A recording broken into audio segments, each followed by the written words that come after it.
In Syria, it's still Russian bombers that dominate the skies.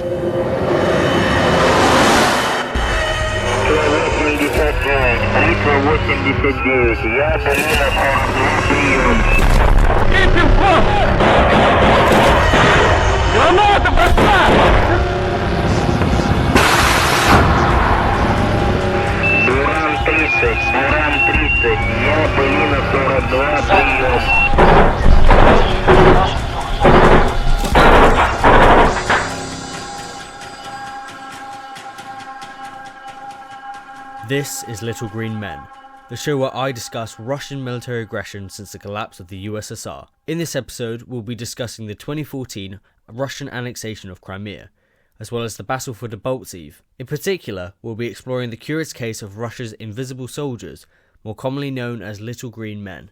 The Russian annexation of Crimea was a historical event that received much attention from military and political analysts alike. The annexation began with a corrupt referendum held in Sevastopol on March 16, 2014, followed by a military intervention led by Russian forces disguised as local pro-Russian militiamen, sparking significant controversy within the international community. One of the most significant factors that led to the annexation was historical and geopolitical tensions between Russia and Ukraine. The Crimean Peninsula is located in the Black Sea and has been historically significant to Russia due to its strategic location. In addition to this, Ukraine's move towards the west following the collapse of the Soviet Union in 1991, as well as the Orange Revolution in 2004, has been seen as a threat to Russian interests. This is because Ukraine has historically been seen within Russia's sphere of influence. Another factor that contributed towards the annexation was political instability within Ukraine.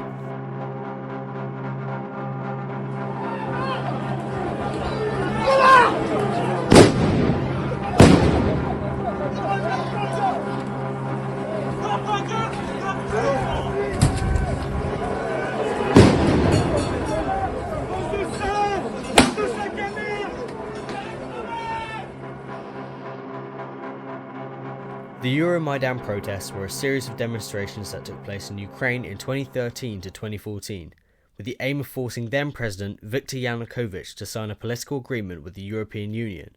The protests began after Yanukovych refused to sign the agreement, and instead sought closer ties with Russia.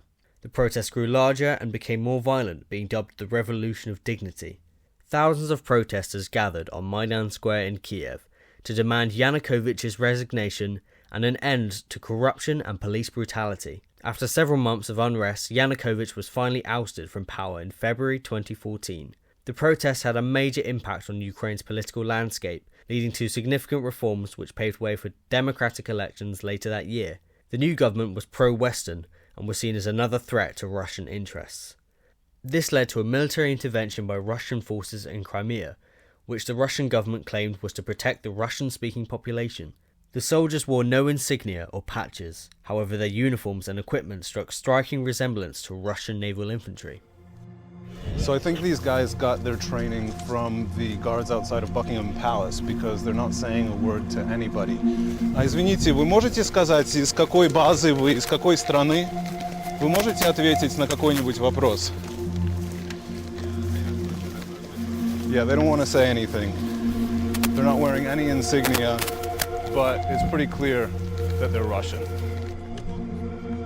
The annexation of Crimea was met with significant international condemnation, with the United States and the European Union imposing economic sanctions on Russia. The United Nations also condemned the annexation as a violation of international law. However, Russia has continued to assert its control over Crimea. The deployment of these little green men has been a controversial topic since it first came to light in 2014. The use of covert military tactics in this way has raised questions about international law and the role of state actors in conflicts. The controversy continues to this day and serves as a reminder of the ongoing tensions between Russia and Western countries.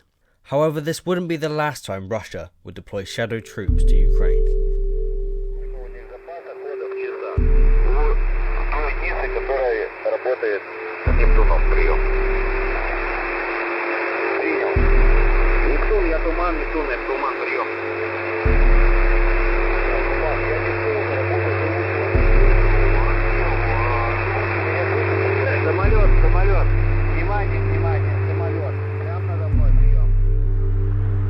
The Battle for Debaltseve was a significant military confrontation that took place in the city of Debaltseve, Donetsk Oblast, during the early stages of the war in Donbass.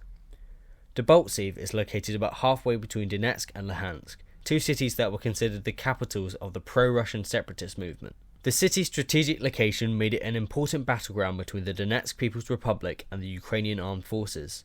The city's capture was crucial for both Ukrainian forces and pro-Russian separatists, as it would allow them to control key transportation routes and expand their territorial control. As the battle for the Donbass began, Moscow-led forces continued to gain territory, including the area around Debaltseve, which had a pre-war population of 25,000. In February 2015, the pro-Russian separatists launched a major offensive against the Ukrainian forces in the city, resulting in a fierce battle that lasted several weeks. The Ukrainian forces were eventually forced to retreat, and the separatists were able to capture the city.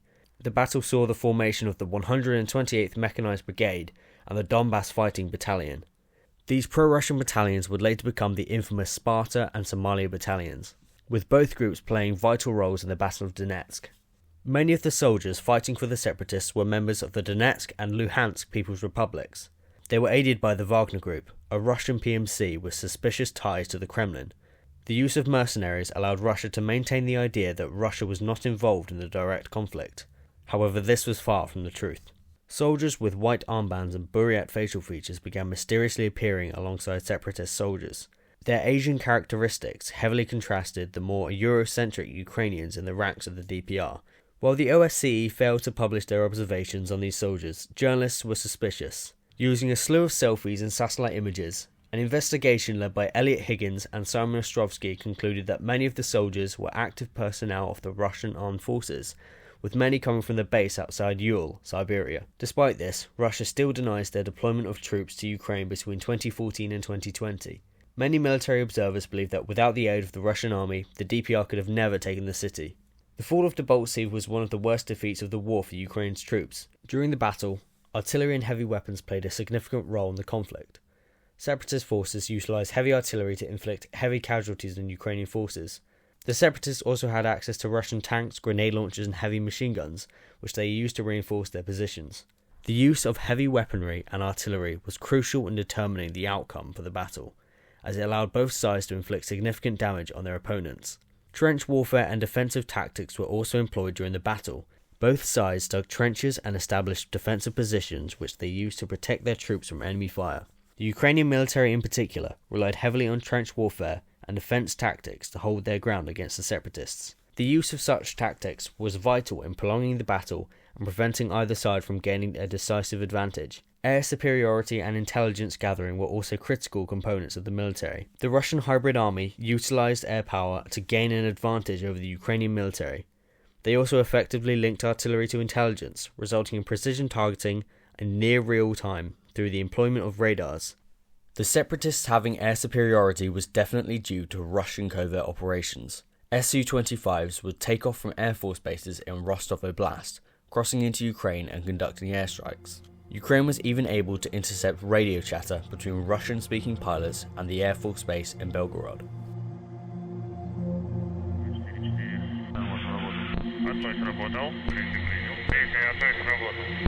Скорость добавил? Добавить по технике. Первый 620 поставил, больше не можем. Хорошо. 22 сработал. Сработали? Можно сразу тогда на выход? Потом на выход. Хорошо, 3 минуты. Не надо, мы впереди идем. 21-й, поясни. Готов к развороту.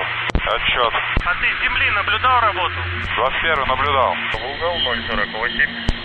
048. Группа эшелонная 230, 235, 240, рубеж 140, контрольный подход условия. It's very unlikely that the separatist army could have gotten the training, let alone the planes themselves, making it highly likely a cause of direct Russian engagement in the fighting. It's clear that the Kremlin has had a larger role in the Civil War, as it would aid their agenda to one day conquer Ukraine. United 24 have collected numerous records of Russian personnel killed fighting in the Civil War, as well as artillery shelling from across the border. The use of Russian ground and air vehicles allowed the separatists to gain the territory and defend it from the then badly equipped Ukrainian army. The war in the Donbass would last another 3 years, with the conflict winding down to a frozen stalemate. In the winter of 2021, Russian tanks would begin to amass on the border once again. With Zeds freshly painted on their armour, their intentions were clear this time. They were preparing for a full-scale invasion.